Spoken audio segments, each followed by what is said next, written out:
I think that the writers of The Incredibles 2 had a peephole into reading time with you as children. And I don't know if everybody's seen it, but the scene where Mr. Incredible is reading to Jack,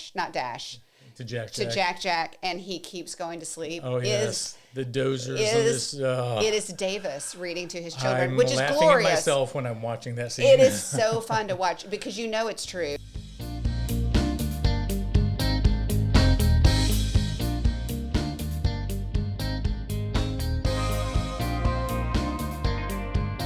Welcome to the show called Let's Talk Homeschool, brought to you by Apologia Educational Ministries. This is the show where we talk about everything homeschooling, the who, what, when, where, why, and how. We want to affirm and encourage you in the decision to homeschool, challenge and inspire you to take it to new heights, and celebrate everything you get to experience along the way in this adventure of a lifetime. We are your hosts, Davis and Rachael Carman, and today's show is titled The Top 5 Priorities in Your Home Education Journey. Can't think of, there's all kinds of different titles we could put to this, but you'll get the gist. We'll give you the long version of the title here in just a minute. But we need to talk homeschooling. This is a homeschool topic for sure, very much on topic. And that is, as a homeschool parent, we have taken on this huge responsibility. And there are times along the way, and I think of those times as when you begin high school, maybe when you begin at the beginning, but certainly when you begin high school, when you get near or finish high school graduation, when you launch your child and they go to college, to their first job, or out on a new adventure, when they get married and they begin a family of their own, there's these moments in life when you ask yourself, are they ready? Have we prepared them? Have we given them everything we needed to give them? Have we been responsible? Did we do enough? And that's something that a lot of homeschool parents ask and maybe worry about. And I know one of the things we've said in many of our podcasts and workshops is you can't teach them everything. And so enjoy the journey. But also, especially that senior year in high school, we recommend doing less rather than more to actually enjoy that last piece, because you're not going to be able to shove it all in at the last minute. So what we want to present right now, here's the long version of the title: 5 things that you can rest in knowing that you've been responsible with what God has entrusted to you as parents and as homeschooling parents. So, yeah, you've set this up as something at the end, but I mean, I'm just sitting here listening to you, and I mean, I needed that in the middle of the night when the kids were in elementary school. I needed to know that I was doing all I could do because there was so much to do. And, you know, if you've ever been to a homeschool conference, which I really would encourage you to go to a homeschool conference, there's really nothing like going and seeing other people at a conference and seeing the different curriculums available, going and listening to veterans who've been there and done that. Going to conferences was my lifeline for a lot of years. But I remember coming home from a conference with this bittersweet, oh, I'm going to do everything, oh, I can't do anything kind of feeling going on. And so you're right. I think these are things that we think of when we're launching them out into the great blue yonder, but I think we're even worrying about it when they're younger. No, know? Absolutely. There's so many times along the way where this can happen. And so the beauty of homeschooling is you get to make it yours. Mm-hmm. You don't have to, you can break the paradigm of whatever your public or private school experience might have been, and you don't even have to copy your best friend's homeschool. You get to decide what your family priorities are going to be, what your goals are going to be, what your mission and purpose is going to be about. Mm-hmm. And so for us, we had our little 3 R's: relationships, reasoning, and resolve. That was one way we described our priorities, and we kind of did it in the 3 R's from reading, writing, and arithmetic. Ours were relationships, reasoning, and resolve. But today we're going to present 5 different things, mainly so as a homeschool parent, you can know that you were responsible. You did what you were supposed to be doing as a steward that God has entrusted to you. And So there's many different ways and models and perspectives that you can put on it, different words, different outlines, as a way for you as a family to take hold of it and make it your own and have some ownership to what you're trying to do with this amazing opportunity called homeschooling. Well, and I think that's the thing. I'm just trying to come up at all these different times when this would be a great thing to latch onto. Because I'm also thinking when you have your critics, whether they're neighbors, literally, or maybe family members, or people at church, unfortunately, long lost friends that you're meeting up with. These are things you need something to hold on to when things are tough, and when or maybe when the curriculum's not working, right? Something that you can go back to as this is the stake in the ground. This is why we're doing this. That can be really simple. And I think that's what this is. It's something you rest in when they're gone, but it's also something that you hold on to when it gets hard. Right. And I think sometimes when things are hard, we forget what we can hold on to. What's the rock? And so that's what I think this can be for people. And whether or not they adopt this, they should adopt something. Right. And this is to give you an idea. Like I said, one idea, which we had as part of our school, was the relationships, reasoning, and resolve. And the relationships were with God, with neighbor, and with family. Mm-hmm. So sibling relationships, the relationship with us, obviously with God, that was important. That was our number one priority in our homeschool. So let's look at the 5 things on our list today so that you can know, okay, I was responsible with what God entrusted me to do. So when you think of what's the greatest thing you could possibly do as a homeschool parent? Well, Jesus was asked a similar question. What's the greatest commandment?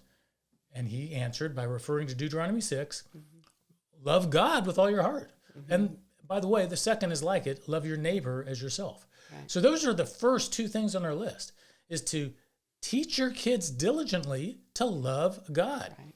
And to teach your kids diligently to love their neighbor as themselves. Those are probably the 2 greatest things you can get started on doing. And here's what I think is the beauty of homeschooling, and that is there's not another school that has those as the top 2 things they're trying to do.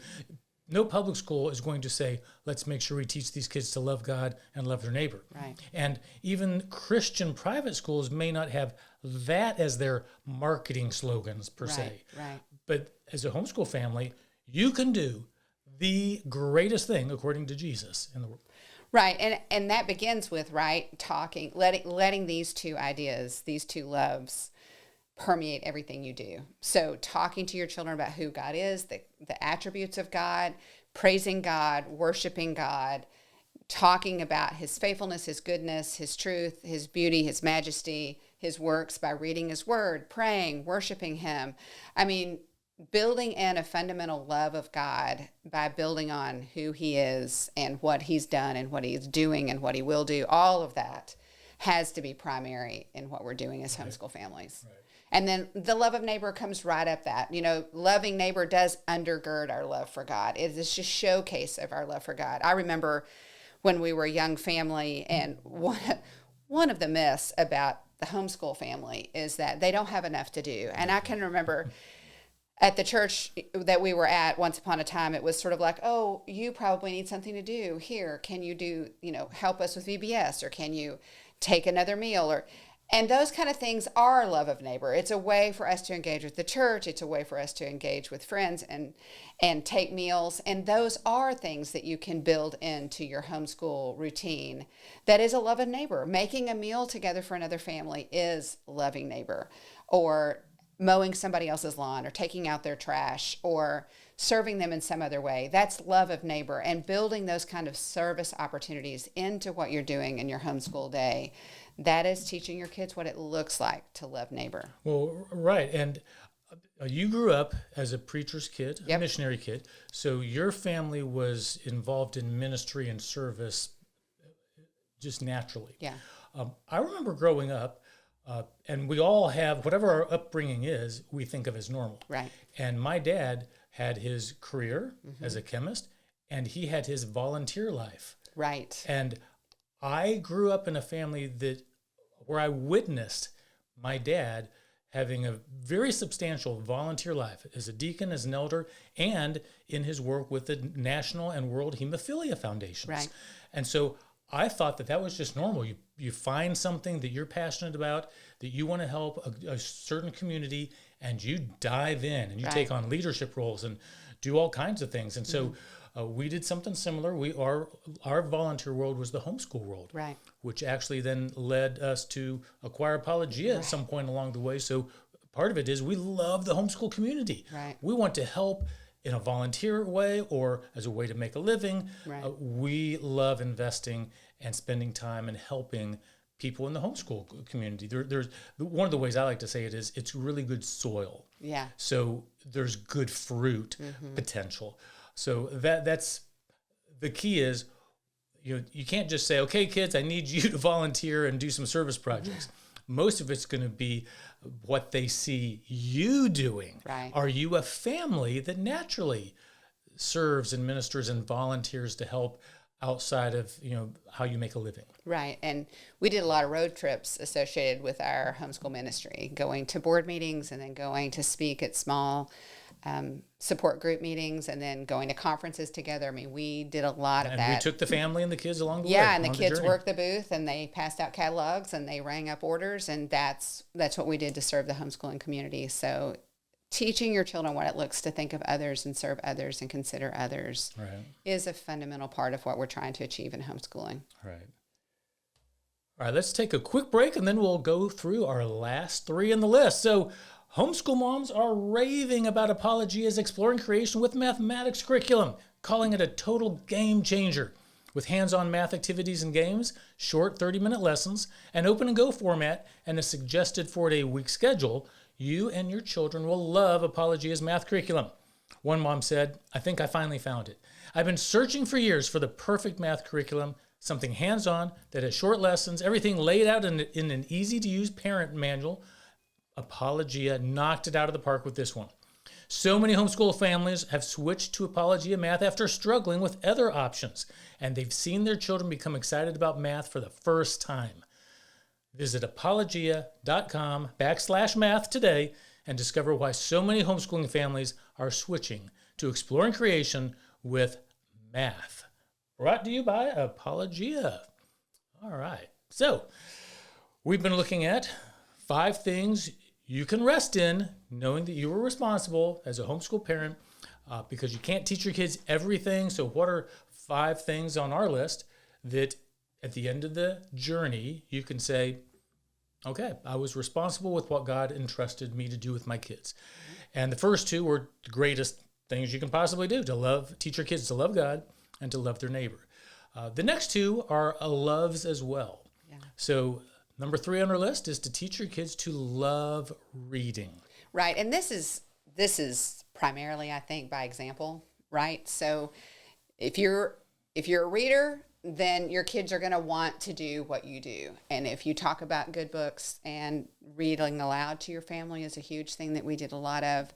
And I think the combination of the 2 of us being readers, and I wouldn't say that I grew up being a reader. I think it's something that I actually developed through homeschooling. I would definitely say I wasn't a reader when I was younger. But reading aloud to the kids and really getting into it, being very selective about the literature that we chose to read and discussing it and talking about all the things that I love, literary devices and characters and plot, I love all that. And really letting it come alive.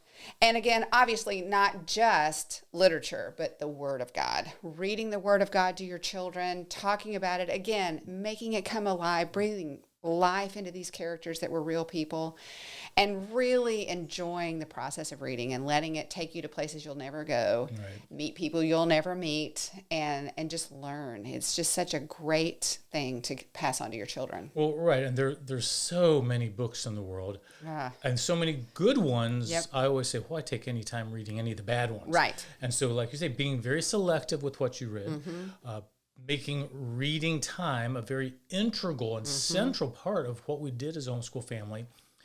That's a great way to teach kids how to read. It's just letting them listen to you read aloud to them. So you read plenty of books to the kids. You would always assign a book for me to read to the kids, which I love because of the bonding that happens between a parent and the children when you're all snuggled around a couch, late at night, early in the morning, middle of the day. In an airport. And the best part was read another chapter. I know. Nope, it's time to go to bed now. That's right. And then you knew they're gonna be clamoring tomorrow evening to say, can we do the read aloud one more, see what happens in the next chapter? That's a great moment when they're anticipating and they want to be part of that read aloud moment. But full disclosure, I think that the writers of The Incredibles 2 had a peephole into reading time with you as children. And I don't know if everybody's seen it, but the scene where Mr. Incredible is reading to Jack, and he keeps going to sleep. Oh, yes. The dozers. It is Davis reading to his children, I'm which is laughing glorious. At myself when I'm watching that scene. It is so fun to watch because you know it's true, and the kids love those memories. But I mean, it just makes it more real, right? It's true. It's just so much positive around reading together as a family, and the kids really love that time with you. Right. Well, and I always love what I call setting people free by telling them this about reading, and that's asking a question. When do you think kids, what age should they start reading? Now, most of you right now will probably answer 5 or 6 years old, but the actual answer is 8 years old plus or minus 3 years.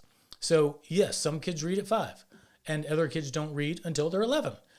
The average is 8, with 7 and 9 being part of that bell curve hump, 6 and 10 on the fringe, and 5 and 11 being really the more extreme situation. So it's rare for a kid to read at 5, but it does happen. It's rare for a kid to read at 11, but that does happen. And all of them are okay because the point is they read when they're ready. And once they're ready and everything connects, they will take off. They do take off. And the best part is because you didn't label them as a slow reader or struggling reader. They loved reading. Right. And that's number 3 on our list. Help your kids fall in love with reading because it unlocks a whole world of our next point, which is to help your kids learn to love learning. Right. So what's the phrase that we hate to hear kids say? I hate school. Yeah. That drives us nuts. And most kids in public or private school would say, what do you like about school? I hate it. I hate it. I mean, I can't stand I think it is such a sad commentary, not just on the public school system, but on our culture, that's an acceptable answer, that we've not dared to challenge that because so much potential, so much energy is completely lost on this generation that hates school, hates learning, resents it, dreads it, doesn't see the point, isn't engaged with it. So much is lost. So many, not just millions and millions of dollars, but so much time and energy is lost. And I remember when our kids were at home, and this is not to say our kids always just loved what we were doing in our homeschool. Obviously, there were times when it was not their favorite thing. But I really always tried to frame whatever we were learning. And there are some things that are not my favorite. Math generally falls in that category for me. But the point is that in the context of your homeschool, God has sovereignly given you the opportunity to learn these things that he would use as you learn them for his glory in ways that you cannot predict or know today. And frame every opportunity to learn as something that you engage in to the glory of God, and to really teach them the glory of learning and the love of learning. Just yesterday, in our family text thread, one of our kids was learning about something and they posted it in the text thread, and everybody jumped on and was like, oh yeah, what about this? Well, I read this and I was just looking at this, and I was just like, this is it. It's not like, and they've all graduated from high school, most of them from college, but it's like they're still daring to engage in new concepts and new ideas and new academic pursuits, and they're learning things. And what are they doing? They're sharing it with each other, and they're finding joy and purpose from that. And that is such a valuable thing to be able to hand off to your children. Yeah, well, I think it's also trickled down to our grandchildren. Surely, especially our oldest grandkids are 8, 6, and 4. So they're kind of getting the idea, and then when they see their parents and aunts and uncles and grandparents excited about a discussion about some new thing that we've been reading about, they get excited. They want to join in on conversation or be a part of it somewhere down the road. Right. So it starts affecting how they view learning and helps them fall in love with the idea of, I want to read more so I can understand more and learn more, whether that's God's word or pick a topic. Right. And I think, too, as you and I now are getting older, we're getting older, and we're in this whole new phase, and our kids see you and I still daring to engage intellectually in new pursuits and new interests, and you and I are learning and reading and still, sharing what we're learning and reading with our kids. I think that's having a continued influence on their love of learning, that it's not something you do and then you're done. It's something that you do for your whole life. Right. Being a lifelong learner. All right. Number 5. So number 1 is love God. 2, love your neighbor. 3, love reading. 4, love learning. And 5 does not start with the word love. Unfortunately, we're not fully parallel here. It's to know Christ. So this is based on 2 Peter 1:3. This says, his divine power gives you everything you need for life and godliness by the knowledge of Christ. So the question is, if you know Christ, do you believe that you'll have everything you need for life and godliness? If your students in your homeschool know Christ, do you believe that they will have everything they need for life and godliness, as the Apostle Peter says? That's a very challenging concept for me when we were homeschooling in particular. And it made me really want to make sure my kids knew Christ. Because here's some examples when people knew Christ well. Acts 4:13 is a great one, where Peter and John amazed these educated religious leaders by their boldness, by their speaking, and that people took note that, wait a second, these are uneducated common men. Wait a second, but they've been with Jesus Christ. They knew him, and that's what they saw as the difference in these men. Right. And then Acts 6:10 is another one. I love that. It's a very similar concept. But they could not withstand the wisdom and spirit by which they were speaking.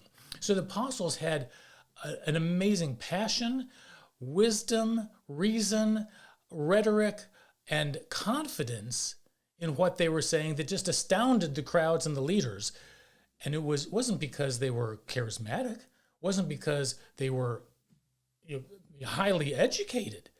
They were common men, but they had been with Christ. That's the best education any of us can have. So think on that for a while and see how it factors into what you want to try and accomplish in your own homeschool. Well, I see, and I think there's really, so in one instance, I think you can hear that and you can use it as wrongly as an excuse to do nothing in your homeschool. We're just going to talk about Jesus, and we're not going to do math, and we're not going to have any kind of rigorous engagement with academics. We're just going to focus on knowing Christ. I think that that's a cop-out. I think it's both and. I think the distinguishing factor with Peter and John in that instance was they had been with Jesus, right? But okay, so that's one extreme. Here's 2 fishermen that what is with them? What's giving them this courage and this confidence? Oh, it's because they've been with Jesus.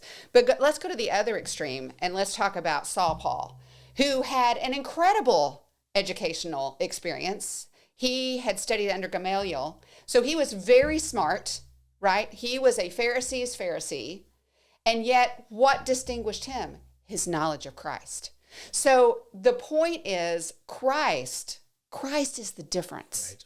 And that's what we have an opportunity to do. So building on this love of learning, right?